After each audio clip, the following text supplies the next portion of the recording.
இஸ்ரேலோட prime மினிஸ்டரான Benjamin Netanyahu அவர்கள் தரப்புல இருந்து ஸ்டேட்மெண்ட்ஸ் வர ஆரம்பிச்சிருக்கு. அவர் என்ன சொல்றாரு அப்படின்னா, இப்போ ரீசெண்டா ஈரானோட கேபிட்டலான தெஹரான்ல டார்கெட் வச்சோம் இல்லையா, அதுல ஈரானோட air defence system, intelligence ministry building, IRCG headquarters, இது எல்லாத்தையுமே நம்ம டார்கெட் வச்சு அழிச்சிருக்கோம். இப்ப இது போல டார்கெட் வச்சு அழிச்சதுல ஈரானோட டாப் இன்டெலிஜென்ஸ் ஆபீசர் இருக்கிறாங்க இல்லையா, அவங்களும் அது கூட டெபுட்டிஸ், அதுக்கு கீழே வேலை செய்யக்கூடிய சகாக்கள் எல்லாத்தையும் எலிமினேட் பண்ணியிருக்கோம் அப்படிங்கிறது போல இவரு தரப்பு ஸ்டேட்மெண்ட் வந்திருக்கு. அது மட்டும் இல்லாம நம்ம இஸ்பஹான்ல இருக்கக்கூடிய ரியாக்டர் அதை வந்து டெஸ்ட்ராய் பண்ணியிருக்கிறோம். இதனால டெவலப்மெண்ட், அணு ஆயுதத்துக்கான டெவலப்மெண்ட் வந்து வாய்ப்பே இல்லை அப்படிங்கிறதால அவர் தரப்பு ஸ்டேட்மெண்ட் வந்திருக்கு. சோ இஸ்ரேல் எதுக்கு இலக்கா வச்சிருந்தாங்களோ அந்த இலக்கை அடைஞ்சிட்டாங்க அப்படிங்கிறது போல இஸ்ரேலோட பிரைம் மினிஸ்டர் தரப்புல இருந்து ஸ்டேட்மெண்ட்ஸ் வந்துட்டு இருக்கு. அவர் சொல்லக்கூடிய விஷயத்தை வச்சு புரிஞ்சுக்க முடியுது.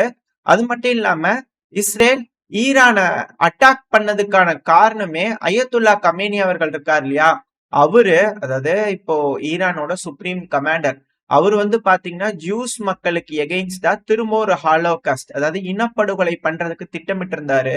அதை தடுக்கிறதுக்காக தான் வந்து பாத்தீங்கன்னா நாங்க இது போல தாக்குதல் பண்ணியிருக்கிறோம் அப்படிங்கிற சொல்றாங்க. இப்போ இனப்படுகொலை வந்து பாத்தீங்கன்னா ஈரான் இஸ்ரேலுக்குள்ள பண்ணிட்டு இருந்தாங்களா, இல்ல இஸ்ரேல் காசால பண்ணிட்டு இருந்தாங்களா அப்படின்ற கேள்விகள், சர்ச்சைகள் வந்து பாத்தீங்கன்னா இந்த ஸ்டேட்மெண்ட்ஸ் வந்து வர ஆரம்பிச்சிருக்கு. எது எப்படியோ இப்போ இஸ்ரேல் சொன்ன மாதிரி ஏர் ஸ்ட்ரைக் பண்ணியிருந்தாங்க இல்லையா, அந்த ஏர் ஸ்ட்ரைக் எல்லாம் கெர்மான்ஷ் அப்படின்ற ஒரு பகுதி இருக்கு. ஸோ அந்த பகுதிகளில் இஸ்ரேல் தரப்புல இருந்து ஒரு ஸ்ட்ரைக் பண்ணியிருந்துக்கிறாங்க. அது மட்டும் இல்லாம இஸ்ரேல் வந்து பாத்தீங்கன்னா சிராஸ் எலக்ட்ரானிக்ஸ் இண்டஸ்ட்ரியல் பிளான்ட், ஈரான்ல இருக்கக்கூடிய பிளான்ட் இது. இது ரேடார் சிஸ்டம் ப்ரொடியூஸ் பண்றதுக்காக உதவியா இருக்கக்கூடிய ஒரு பிளான்ட். ஸோ இந்த பிளான்ட்ல வந்து பாத்தீங்கன்னா ஒரு தாக்குதல் பண்ணியிருக்கிறதா சொல்லப்பட்டு வருது. அது மட்டும் இல்லாம இப்போ இஸ்ரேலோட பிரைம் மினிஸ்டரான பெஞ்சமின் நெத்தன்யாகு அவர்கள் தரப்பு ஸ்டேட்மெண்ட் வந்திருந்தது இல்லையா, ஸோ அதுல வந்து பாத்தீங்கன்னா இது போல ஏர் டிஃபென்ஸ் சிஸ்டம், இந்த லான்ச்சர்ஸ், மிசைல் லான்ச்சர்ஸ் எல்லாம் அடிச்சிருக்கோம் அப்படிங்கிறது போல. இப்போ அதுக்கான வீடியோ பதிவுகள் வந்து பாத்தீங்கன்னா வந்துகிட்டு இருக்கு. பல மிசைல் லான்ச்சர்ஸ், இது போல வந்து பண்ண ட்ரோன்களை யூஸ் பண்ணி தாக்குதல் பண்ற மாதிரியான வீடியோக்கள் இஸ்ரேல் தரப்புல இருந்து வந்தது. ஸோ அவங்க அதையும் சைடில் லோட் பண்ணி காட்டுறாங்க. இது போல மிசைல் லான்ச்சர்ஸ் எல்லாம் போய் அடிச்சிருக்காங்கன்னு சொல்லிட்டு. ஆக்சுவலா இந்த மிசைல் லான்ச்சர்ஸ் எல்லாம் இப்ப டெஸ்ட்ராய் ஆயிருக்கும் இல்லையா, ஸோ அந்த பகுதியில போயிட்டு ஈரான்ல இருக்கக்கூடிய மக்கள், ஈரான்ல இருந்தெல்லாம் வந்து வீடியோ எடுக்கும் போதுதான் தெரியுது, அதெல்லாம் டீகாய்ஸ் அப்படிங்கிறது போல. இந்த மிசைல் லான்ச்சர்ஸ் இதெல்லாம் வந்து பாத்தீங்கன்னா பெருமளவுல டீகாய்ஸும் ஈரான் வச்சிருந்துருக்காங்க. ஸோ டீகாய்ஸை வந்து ரியல் அப்படிங்கிறது போல நினைச்சிட்டு இஸ்ரேல் தரப்பு டார்கெட் பண்ணிக்கிறாங்க அப்படிங்கிறது மட்டும் புரிஞ்சுக்க முடியுது. அதாவது சில விஷயங்கள்ல இஸ்ரேல் வந்து அடிக்கிறாங்க அப்படிங்கிற வீடியோ பதிவுகள்லாம் வருது இல்லையா, அது எல்லாமே ரியலிஸ்டிக்கான ஒரு விஷயம் கிடையாது. அதெல்லாம் டீகாய்ஸா கூட இருக்கலாம் அப்படிங்கிறதுக்கான உதாரணம் தான் வந்து பாத்தீங்கன்னா இந்த போல வீடியோக்கள். எந்த அளவுக்கு டீகாய்ஸா ரியல் நினைச்சு இஸ்ரேல் அடிச்சிருக்காங்க அப்படிங்கிறதே தெரியல. அது மட்டும் இல்லாம சில ஃபெசிலிட்டிஸ்ல வந்து பாத்தீங்கன்னா பாக்குறதுக்கு அணு ஆயுத ஃபெசிலிட்டிஸ் ஆட்டியே இருக்கும். பட் ஆனா வந்து பாத்தீங்கன்னா டீகாய்ஸா இருக்கும். ரியலா இருக்கிறதுலாம் ஆல்ரெடி மாத்திருப்பாங்க, ஷிஃப்ட் பண்ணிருப்பாங்க அப்படிங்கிற சொல்லப்பட்டது. ஏன்னா ஏகப்பட்ட அமளி குமளி போயிட்டு இருக்கு. இருந்தாலுமே ஈரானுக்குள்ள சொல்றேன், இருந்தாலுமே மிக பெருமளவுல ரிட்டாலியேஷன் ஈரான் தரப்புல இருந்து வந்துகிட்டு இருக்கு. சோ நம்ம தொடர்ந்து பார்க்க ஆரம்பிக்கலாம். சொல்ல வரும்போது உங்களுக்கு என்ன சொல்றேன் அப்படிங்கிறது புரிய வரும். எது எப்படியோ இப்போ இது போல இஸ்பஹான் ஃபெசிலிட்டி இது போல அட்டாக் பண்றாங்க இல்லையா, சோ அதனால ஈரான் தரப்புல இருந்து என்ன ஸ்டேட்மெண்ட் வந்திருக்குன்னா, இதுக்கு மேல ஐஏஇஏ தரப்புல இருந்து நாங்க கோஆபரேட் பண்ண மாட்டோம் அப்படிங்கிறது போல ஈரான் தரப்புல, அதாவது கோஆபரேஷனை லிமிட் பண்ணிக்கிறோம் அப்படிங்கிறது போல சொன்னதா சொல்லப்பட்டு வருது. ஆனா 2 நாளைக்கு முன்னாடியே டாஸ், இது போல ரஷ்யா ஏஜென்சி, இந்த மீடியாக்கள் இருப்பாங்க இல்லையா, அவங்க தரப்புல தான் சொல்றதையே நிப்பாட்டிட்டாங்க ஈரான் அப்படிங்கிறதோட சொல்லப்பட்டு வருது. ஏன் அப்படின்னா இந்த ஐஏஏங்கிறதுலாம் உலகத்துல இது போல அணு உலை எல்லாம் பாதுகாக்க வேண்டிய பொறுப்பு வந்து பாத்தீங்கன்னா அவங்க கிட்ட இருக்கு. இந்த நியூக்ளியர் ரேடியேஷன் லீக் இருக்கா, இது போல விஷயங்கள்லாம். இது போல அணு உலையில அணு நியூக்ளியர் என்ரிச்மெண்ட் ஃபெசிலிட்டில இதெல்லாம் வந்து பாத்தீங்கன்னா அட்டாக் நடக்குது அப்படின்னா இவங்க கண்டனங்கள் கொடுக்கணும். தாக்குதல் பண்றது வந்து பண்ணா பெருமளவுல தடுக்கணும். இது போல நடக்குது, இங்கெல்லாம் தாக்குதல் பண்ணக்கூடாதுன்னு சொன்னா அந்த இடத்துல அவங்க அந்த டேட்டாஸ் எடுத்துட்டு அந்த இடத்துல தாக்குதல் பண்ணாங்கன்னா எப்படி? எதுக்காக நம்ம அவங்களுக்கு கோஆபரேட் பண்ணோம், அதனால கோஆபரேஷனே கிடையாது இதுக்கு மேல ஐஏஏக்கு அப்படிங்கிறதோட சொல்லப்பட்டது. இதுல மிக முக்கியமான ட்விஸ்ட் இருக்கு. ஈரான் முறையா ஐஏஏக்கு வந்து பாத்தீங்கன்னா கொடுக்கறத ஸ்டாப் பண்ணிட்டாங்க அப்படின்னா இது விபரீதமான விளைவுகளை ஏற்படுத்திடும். ஏன்னா, ஈரான் போல பல நாடுகள் கிட்டயும் அணு ஆயுதங்கள் இருக்கு. ஈரான் கிட்ட இருக்கு, இல்லன்றது மேட்டர் இல்ல. பட் ஆனா, பல நாடுகள் கிட்டயும் அணு ஆயுதங்கள் இருக்கு. இப்ப அவங்கலாம் வந்து பார்த்தீங்கன்னா, ஐஏஏக்கு எந்த டீட்டெயிலும் தரமாட்டோம் அப்படின்னு போல சொல்லிட்டாங்கன்னா, யார் இத கட்டுப்பாட்டுக்குள்ள வச்சுக்கிறது?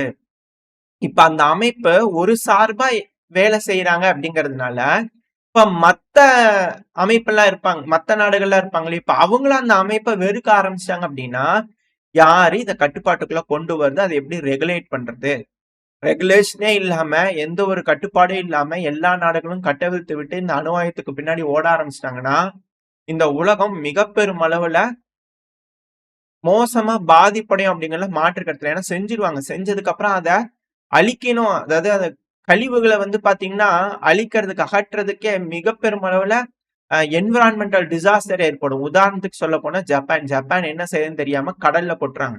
கடல்ல கொட்டுனா சீனா, சவுத் கொரியா இவங்கலாம் சேர்ந்து கண்டனங்கள் தெரிவிக்கிறாங்க. அவங்க என்ன சொல்றாங்க, "நாங்க எங்களோட கடல்ல கொண்டு போய் உள்ள டீப்பா தான் கொட்டுறோம்." அப்படிங்கிற அப்புறம் அலை அடிச்சதுன்னா அது எங்கேங்க வரும்? அப்படிங்கிறது போல இவங்க தரப்புல மாறி மாறி இருக்கு. இது உலகப் போருக்கு வேற மாரியான விஷயங்களுக்கு கொண்டு போறதுக்கு அதிக அளவுல வாய்ப்பு இருக்கு.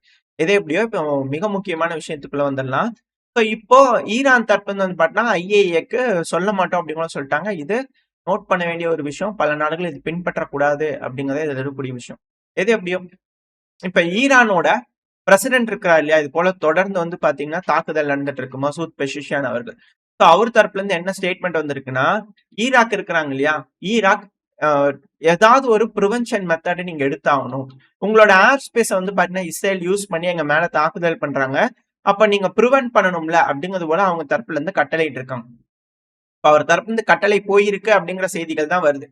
ஆனா, இப்ப ஈராக்கோட மிலிட்டரி இருக்கு இல்லையா? அவங்களோட பன்சீர் ஏர் டிஃபென்ஸ் சிஸ்டம். அதாவது பன்சீர் ஏர் டிஃபென்ஸ் சிஸ்டம்னாலே உங்களுக்கு தெரியும். ஆப்வியஸா அது ரஷ்யா ஓடுது. சோ ரஷ்யா உதவுறாங்களா? அப்படின்ற கேள்விகள் இங்க வர ஆரம்பிச்சிருக்கு. எது எப்படியோ Pantsir air defence system Iran, Iraq பார்டர்லாம் வந்து பார்த்தீங்கன்னா பெருமளவுல இருக்கு. சோ இதுக்கு மேல ட்ரோன்கள், மிசைல்கள்லாம் வருதுன்னா, ஈராக்லயே வச்சு டிஃபெண்ட் பண்ணுவாங்களா? இஸ்ரேலோட மிசைல்கள், ட்ரோன்கள இன்டர்செப்ட் பண்ணுவாங்களா? அப்படின்ற கேள்விகள் வருது. அப்படி நடந்துருச்சு அப்படின்னா, அரபுலக நாடுகள் போருக்குள்ள வர ஆரம்பிச்சுட்டாங்கன்னு அர்த்தம். ஏன்னா ஜோர்டன் வந்து பாத்தீங்கன்னா, தான் நாட்டு பார்டர வந்து பாத்தீங்கன்னா, ஓப்பன் பண்ணி விட்டது மட்டும் இல்லாம இஸ்ரேலுக்கு, ட்ரோன்கள், மிசைல்கள நாட்டுக்குள்ளேயே வச்சு அழிக்கிறதுக்கான பெர்மிஷனையும் கிராண்ட் பண்ணிக்கிறாங்க. இதனால ஜோர்டனுக்குள்ளயும் பல இடங்கள்ல வெடி விபத்துகள் நடந்திருக்கு. சில இடங்கள்லாம் தீப்பிடிச்சு எரிஞ்சுகிட்டு இருக்கு அப்படிங்கிற வீடியோ பதிவுகள் வந்துகிட்டு இருக்கு. எது எப்படியோ இப்போ இஸ்ரேல் அவங்களோட மிசைல்கள், அவங்களோட விமானங்கள் எடுத்துட்டு வந்து ஈரான தாக்குதல் பண்றத விட, இந்த மொசாட் ஏஜென்ட்ஸ் இருக்கிறாங்க இல்லையா? அவங்களால ஏற்படக்கூடிய இழப்புகள் தான் அதிகம் ஈரானுக்குள்ள. இப்போ உதாரணத்துக்கு ஈரான் தரப்புன்னு சொல்லப்பட்டு வருது. சைடுல ஒரு வீடியோ பதிவு லோட் ஆயிருக்கும். இது ஈரான்ல வந்து பாத்தீங்கன்னா, அந்த சிவெஜ் பைப்லைன் இருக்கு இல்லையா? அத வந்து யாரோ உடைச்சு விட்டாங்க. இதனால வெள்ளம் போல் காட்சி அடிச்சிருக்கு. ஈரானோட தெஹ்ரான் கேபிட்டல் தெஹ்ரான்ல இருக்கக்கூடிய பகுதிகள்ல வந்து பாத்தீங்கன்னா, வெள்ளம் வந்துருச்சு அப்படிங்கிறது போல ஏற்பட்டுருச்சு. அந்த சிவேஜ் பைப்லைன்லாம் வந்து பாத்தீங்கன்னா, உடைச்சு விட்டாங்க அப்படிங்கிறது போல செய்திகள் வருது. இது பெருமளவுல பாதிப்பு இல்ல. இதுவும் பாதிப்பு தான். பட் ஆனா இது ஒண்ணும் அந்த அளவுக்கு இல்ல. ஆனா இதுல அடுத்தது மசாத் ஏர்போர்ட் இருக்கு இல்லையா? சோ அந்த ஏர்போர்ட்ல வந்து பாத்தீங்கன்னா, ஒரு வெடி விபத்து நடந்திருக்கு. இந்த வெடி விபத்து வந்து பாத்தீங்கன்னா, மிசைல்கள்னாலயோ, ட்ரோன்கள்னாலயோ இல்ல. அதாவது ட்ரோன்கள்லாம் வெளியிருந்து வருது. ஈராக் பார்டர் வழியா, இல்ல ஜோர்டான்ல இருந்து வரக்கூடிய அந்த மாதிரியான ட்ரோன்கள் இல்ல. ஈரான்ல இருந்தே ஒரு ட்ரோன், ஈரான்ல இருந்தே வெடி விபத்துகள். சோ அது போல. சோ இதான் நான் உங்களுக்கு சொல்ல வரணும்னு நினைக்கிறேன். ஈரானுக்குள்ள இருக்கக்கூடிய ஏஜென்ட்ஸே ஈரான்ல வந்து பாத்தீங்கன்னா, இது போல இழப்புகளை ஏற்படுத்தாதான் அதிக அளவுல இருக்கு. இந்த மசாத் ஏர்போர்ட்ல வந்து பாத்தீங்கன்னா, ஒரு எக்ஸ்ப்ளோஷன் நடந்திருக்கு. அதுக்கு காரணம் உள்ள இருக்கக்கூடிய மொசாட் ஏஜென்ட்ஸா அப்படின்ற கேள்விகள் வருது. அது மட்டும் கிடையாது. 20க்கும் மேற்பட்ட கார் வெடிகுண்டுகள் வந்து பாத்தீங்கன்னா, வெடிக்கப்பட்டிருக்கு ஈரான்ல அப்படின்னு கூட சொல்றாங்க. அதுவும் கேபிட்டல்ல 5 வெடி விபத்துகள் வந்து பாத்தீங்கன்னா ரிப்போர்ட் ஆயிருக்கு. இது எல்லாமே எங்கேயோ கேள்விப்பட்ட மாதிரி இருக்குல்ல. தொடர்ந்து நம்ம சேனல்ல பாக்குறவங்களுக்கு தெரிஞ்சிருக்கும். எப்படி ரஷ்யாக்குள்ள தீவிரவாத தாக்குதல் அதுவும் உக்ரைனியர்களால செய்யப்பட்டுச்சோ, அதே போல வந்து பாத்தீங்கன்னா, இப்ப ஈரான்லயும் நடக்குது. ஒருவேளை இதெல்லாம் மொசாடோட ட்ரைனிங்கோ உக்ரைனுக்கு அப்படிங்கிற கேள்விகள் வர ஆரம்பிச்சிருக்கு. நம்மளுக்கே வருதே ரஷ்யாக்கு வராதா அப்படிங்கிற கேள்விகள் இருக்கு. இது எல்லாமே தெரிஞ்ச ஒரு விஷயம் தான். இஸ்ரேல் டைரக்டா இன்வால்வ் ஆயிருக்கிறாங்க உக்ரைன் பிரச்சனையில அப்படிங்கிறது பல விஷயங்கள் தெரிய வருது. இறங்கி செஞ்சிருக்கிறாங்களா ரஷ்யாக்குள்ள அப்படின்ற கேள்விகளும் பயங்களும் வர ஆரம்பிச்சிருக்கு. ஒரு வேலை அப்படிங்கும்போது அணு ஆயுதம் இருக்கக்கூடிய நாடுகள் இஸ்ரேலும் சரி, ரஷ்யாவும் சரி டைரக்டா இங்க மோதிக்குவாங்களா அப்படின்ற அச்சங்கள் வர ஆரம்பிச்சிருக்கு. எது எப்படியோ 20 கார் வெடிகுண்டுகள் வந்து பாத்தீங்கன்னா ஈரான்ல வெடிக்கப்பட்டிருக்கு அப்படிங்கிற சொல்றாங்க. அடுத்தது இது மட்டும் தானான்னு பாத்தீங்கன்னா இல்ல. ஈரானோட செக்யூரிட்டி ஃபோர்ஸஸ் இருப்பாங்க இல்லையா, அதாவது ஈரானோட செக்யூரிட்டி ஃபோர்ஸ் அவங்க வந்து பாத்தீங்கன்னா ஒரு பாம்பை டிஃப்யூஸ் பண்ணிக்கிறாங்க ரே பிளான்ட்ல. அதாவது ஈரானோட கேபிட்டலான தெஹரானோட தெற்கு பகுதியில வந்து பாத்தீங்கன்னா ஒரு பிளான்ட் இருந்திருக்கு. அந்த இடத்துல வெடிகுண்டு டிஸ்மேண்டில் பண்ணியிருந்துக்கிறாங்க ஈரான் தரப்புல இருந்து. இது போல மோசமான விளைவுகள் உள்ள இருக்கக்கூடிய மொசாட் ஏஜென்சினாலதான் வந்திருக்கு.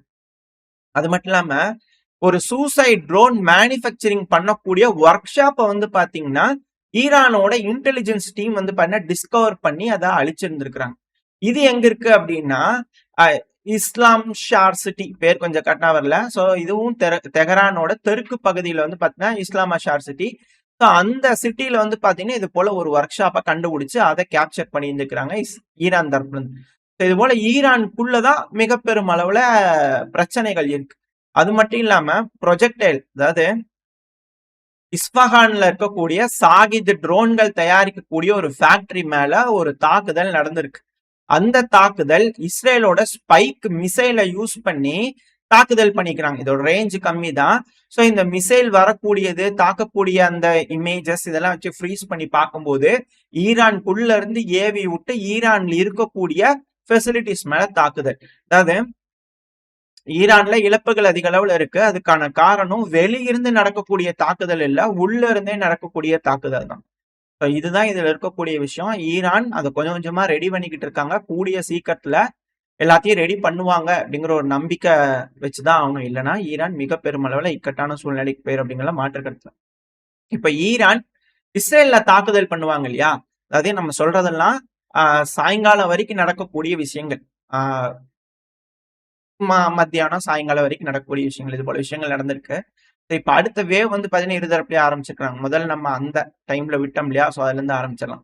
இப்ப இஸ்ரேலுக்குள்ள வந்து பாத்தீங்கன்னா நெத்தன்யாஹு அவர்களோட வீடு இருக்கு இல்லையா, கராஸ் ஏரியா அப்படின்ற ஒரு பகுதியில அவரோட வீடு இருக்கு. சோ அந்த வீட்டை டார்கெட் பண்ணிக்கிறாங்க அப்படிங்கிற இஸ்ரேலோட மீடியாக்கள் ரிப்போர்ட் பண்றாங்க.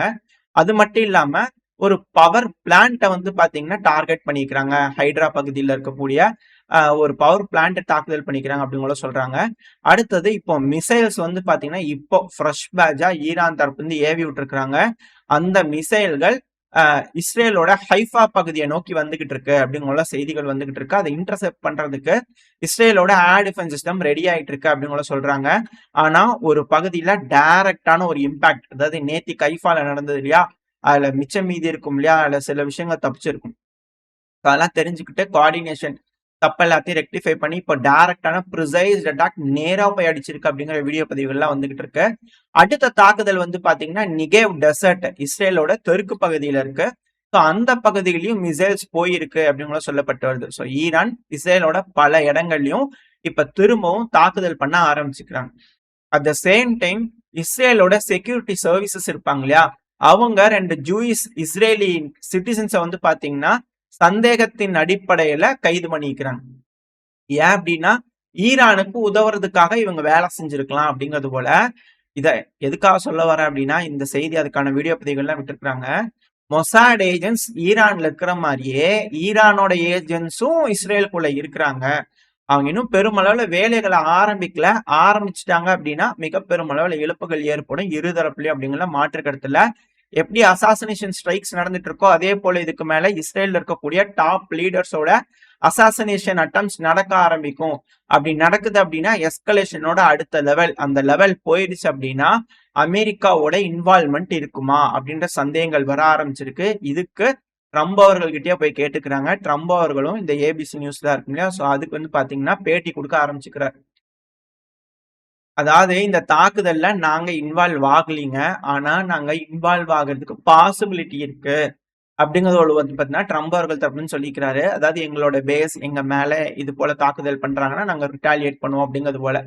இதெல்லாம் வந்து பாத்தீங்கன்னா பெரிய விஷயம் இல்லை, இதெல்லாம் ஆல்ரெடி எக்ஸ்பெக்ட் பண்ணதான். மைனர்கள் மாதிரி முதல்ல வந்து பாத்தீங்கன்னா அட்டாக் பண்ணி ஒரு நாடு தோல்வி அடையக்கூடிய சூழ்நிலைக்கு போகும்போது அந்த டைம்ல மைனர்கள் மாதிரி வந்து இறங்குவாங்க. ஏன்னா இந்த நார்த் கொரியா சவுத் கொரியா போரா இருக்கட்டும், ஜெர்மனி போர், வேர்ல்டு வார் 1 வேர்ல்டு வார் 2 இருக்கட்டும், பல போர்கள் எடுத்து பார்த்தாச்சு. அமெரிக்காவோட இன்வால்வ்மெண்ட் அப்படிங்கிறது இனிஷியலா இருக்காது. எடுத்த உடனே வந்து உள்ள வருவாங்களான்னா இல்ல, டயர்ட் ஆகி அப்பா அப்படின்னு இருக்கும்போது தான் வந்து பார்த்தீங்கன்னா, உள்ள இவங்க வந்து இறங்குவாங்க. ஏன்னா இவங்க ஃப்ரெஷ்ஷா இருப்பாங்க. எதிரி இருக்கிறவங்க கொஞ்சம் வீக்கா இருப்பாங்க இல்லையா? ஸோ அத யூஸ் பண்ணலாமா அப்படிங்கிறது போல ஆளுங்க தான் இவங்கலாம். எது எப்படியோ அது தெரிஞ்ச விஷயம் தான். ஆனா, இப்ப இவரு ட்ரம்ப் அவர்கள் தரப்புலருந்து வரக்கூடிய ஒரு ஸ்டேட்மெண்ட் மிக பெரும் அளவுல ஆத்திரங்கள குறிப்பா இந்தியர்கள் மத்தியில ஏற்படுத்தியிருக்கும் அப்படிங்கிறதுல ஆச்சரியப்படுறதுக்கு இல்ல. அதுக்கான காரணம் என்னன்னா, இஸ்ரேலும், ஈரானும் பேச்சுவார்த்தைக்கு வரணுங்க. எப்படி புத்திசாலித்தனமா இந்தியாவும், பாகிஸ்தானும் வந்து பாத்தீங்கன்னா, பேச்சுவார்த்தை அதாவது வர்த்தகம் மூலியமா அமெரிக்காவோட வர்த்தகத்த உயர்த்துறதுக்காக பேச்சுவார்த்தை மூலியமா நான் மத்தியஸ்தம் பண்ணி தீர்த்து வச்சேனோ, அதே போல வர்த்தகத்துக்கு இது ஈரானு, இஸ்ரேலு, ஈரானும் வர்த்தகம் பண்ணுமாமா. யாரு கூடங்க? அமெரிக்கா கூடங்க. சாங்ஷன் போட்டதே அவங்க தான் ஈரான் மேல. எது எப்படியோ, அதாவது இந்தியா, பாகிஸ்தான் மாரி காமன் சென்ஸ யூஸ் பண்ணி இந்த பிரச்சனைக்கு முடிவுகள் கொண்டு வரணும்னு சொல்றது ரொம்ப வேடிக்கையா இருக்கு. ஸோ அது போல என்ன நடக்குது? இல்ல அதே போல அழுத்தங்கள் வந்து பார்த்தீங்கன்னா, ட்ரம்ப் அவர்கள் இந்த இரு நாடுகளுக்கும் குடுத்து ஏதாவது செய்வாங்களா? என்ன ஏதுங்கெல்லாம் வெயிட் பண்ணி பார்த்தலாம். அடுத்தது மிலிட்டரி பரேட். இந்த மிலிட்டரி பரேட மிக பெருமளவுல 250வது மிலிட்டரி பர்த்டே. அமெரிக்காவோட பர்த்டே. ஸோ அதனால இந்த மிலிட்டரி உருவாக்கி 250 வருஷம் ஆச்சு. ஸோ அதுக்காக கிராண்ட் பரேடு வைக்கலாம் அப்படிங்கிற ஒரு ஆசையில வந்து பார்த்தீங்கன்னா, ட்ரம்ப் அவர்கள் செஞ்சுக்கிறாரு. ஆனா அங்க இருக்கக்கூடிய வீரர்களுக்கு ஏன்பா இதெல்லாம் எங்க மண்டை வலிக்குது அப்படிங்கிறதோட அவங்க தரப்புல இருக்கும் போல தெரியுது. ஏன்னா அங்க வீரர்கள்லாம் வந்து பாத்தீங்கன்னா எப்படி இருக்கிறாங்க. ட்ரம்ப் அவர்கள் என்ன ஆசைப்பட்டாரு? நார்த் கொரியாவை பார்த்து ஆசைப்பட்டாரு. சோ அதெல்லாம் வந்து பார்த்தா மீமாவே வச்சிருக்கிறாங்க. Expected reality. அதாவது நம்மளுக்கு நிறைய எக்ஸ்பெக்டேஷன் இருக்கும். அத நம்பி நம்ம போய் பார்த்தோம்னா, ரியாலிட்டி இப்படி இருக்கு அப்படிங்கிறது போல இருக்கும் இல்லையா? சோ அதே போல நிறைய வீடியோக்கள் இருக்கு. பிம்பிளிக்கு பில்லா பின்ட்டாங்களே அமெரிக்காவோட ராணுவம். நானும் என்னென்னமோ யோசிச்சேன். ஆனா இப்படி ஆயிப்போச்சே அப்படிங்கிற போல இருக்கு. இது எல்லாத்த விட பெருங்காமெடி என்ன அப்படின்னா, ட்ரோன வந்து பாத்தீங்கன்னா டிஸ்ப்ளே பண்ணியிருந்தாங்க அமெரிக்கா. அதாவது ட்ரோன் வந்து இதே சீனாலாம் நம்ம அவங்கள உயர்த்தி பேசணுன்றதுக்காக இல்ல. அது போல வீடியோக்கள்லாம் இருக்கு. நம்ம நாட்டிலயும் இது போல செய்றோம். பட் இருந்தாலும் சொல்ல வரேன். இந்த ட்ரோன்கள்லாம் வந்து பார்த்தீங்கன்னா, ஆயிரக்கணக்கான ட்ரோன்கள் வந்து அப்படியே டிராகன் மாதிரி வந்து பார்த்தீங்கன்னா, அந்த நைட் நேரத்தில டிராகன் ஷோலாம் வைப்பாங்க. ட்ரோன் ஷோனா, ட்ரோன் டிஸ்ப்ளேனா அந்த மாரி ஏதோ ஒண்ணு அமெரிக்கா அப்படியே கழுகு பறந்து வர மாரி ஏதோ ஒண்ணு பண்ணா தானே ஆகும். ஒரு நபர், ஒரு ராணுவத்தில இருக்கக்கூடிய ஒரு நபரு ட்ரோன தூக்கி கையில வச்சுட்டு நடந்து வர இந்த வீடியோ பதிவுலாம் பார்க்கும்போது, இது வந்து அமெரிக்காவோட கிராண்ட் பரேடா அப்படிங்கிறது போல இருக்கு. அது மட்டும் இல்லாம பரேடு ஒரு சைடு நடந்தாலும், அமெரிக்கா முழுவதும் புரொட்டஸ்ட் ஒரு சைடு நடந்துட்டு இருக்கு. இது எல்லாத்துக்கும் மேல அமெரிக்கர்களையே காண்டாக்குன ஒரு விஷயம் என்னன்னா, இந்த பரேடு நடக்கும்போது எல்லா இடத்துலயும் வந்து பாத்தீங்கன்னா, அட்வர்டைஸ்மென்ட்க்கு எல்இடி இது வந்து பாத்தீங்கன்னா வச்சுக்கிறாங்க. அதுல வந்து பாத்தீங்கன்னா, பல ஆடுகள் ஓடியிருக்கு. பிசினஸ் மேன் ட்ரம்ப் அவர்கள் அப்படிங்கிறத தெளிவா காமிச்சுக்கிறாரு. எத்தன பேத்துக்கிட்ட எத்தன கமிஷன் வாங்கி டிஸ்ப்ளே வச்சாரோ தெரியல. அதாவது இந்த ஸ்கூல் குழந்தைங்க படிச்சு முடிக்கும்போது, காலேஜுக்கு வந்து போம்போது, எக்ஸிபிஷன் மாரி போடுறது. ஸோ அதுபோல இதுவும் ஒரு எக்ஸிபிஷன் பணம் சம்பாரிக்கலாம் அப்படிங்கிற ஒரு ஆசை வந்துருச்சோ என்னமோ தெரியல. இதுல இன்னமும் கடுப்பேத்துனது என்ன காயின் பேஸ். இந்த காயின் பேஸ்ங்கிறது வந்து பாத்தீங்கன்னா, ஒரு கிரிப்டோ கரன்சியோட எக்ஸ்சேஞ்ச். இதுல வந்து பண்ண கிரிப்டோ கரன்சி வாங்குறோம்னா இதுல வச்சுக்கலாம். நம்ம கிட்ட இருக்கக்கூடிய கிரிப்டோ கரன்சி குடுக்கறது, வாங்குறது, பரிவர்த்தனைகளுக்கெல்லாம் இது வந்து யூஸ் பண்ணும். ஒரு பேங்க் மாரின்னு வச்சுக்கோங்களேன். ஸோ அது போல தான். இது வந்து 2012ல தான் ஓப்பன் பண்ணுது. 10 மில்லியன் யூசர் கிட்ட வந்து பாத்தீங்கன்னா, இந்த காயின் பேஸோட யூசர்ஸ் இருக்காங்க. இந்த அளவுக்கு அதிகமாவே யூசர்ஸ் இருக்கு. இப்ப இது போல வந்து காயின் பேஸ வந்து ஆட் குடுக்குறாங்க அப்படின்னா எப்படி? அப்படிங்கிற கேள்விகள் வருது. அப்படி என்ன அமெரிக்கா வந்து இதுக்கு மேல டாலரு, கரன்சி அது இதுன்னு எல்லாத்தையும் விட்டுட்டு, எல்லாரும் பிட்காயின்ஸ நோக்கி ஓடுங்க அப்படிங்கிறதோட வந்து பார்த்தீங்கன்னா சொல்லப்பட்டு வருதாம். சொல்றாங்களா மறைமுகமா அப்படிங்கிற கேள்விகள் வருது. ஏன்னா ஒருவேளை அமெரிக்காவோட டாலர் வந்து வீழ்ச்சியை நோக்கி போகுது அப்படின்னா, கண்டிப்பா அமெரிக்கா பிட்காயின்ஸ் தான் பயன்படுத்துவாங்க. ஏன்னா இந்த பிட்காயின்ஸ ட்ராக் பண்ண முடியாது, ட்ரேஸ் பண்ண முடியாது. எந்த நாடுகளும் கட்டுப்படுத்த முடியாது.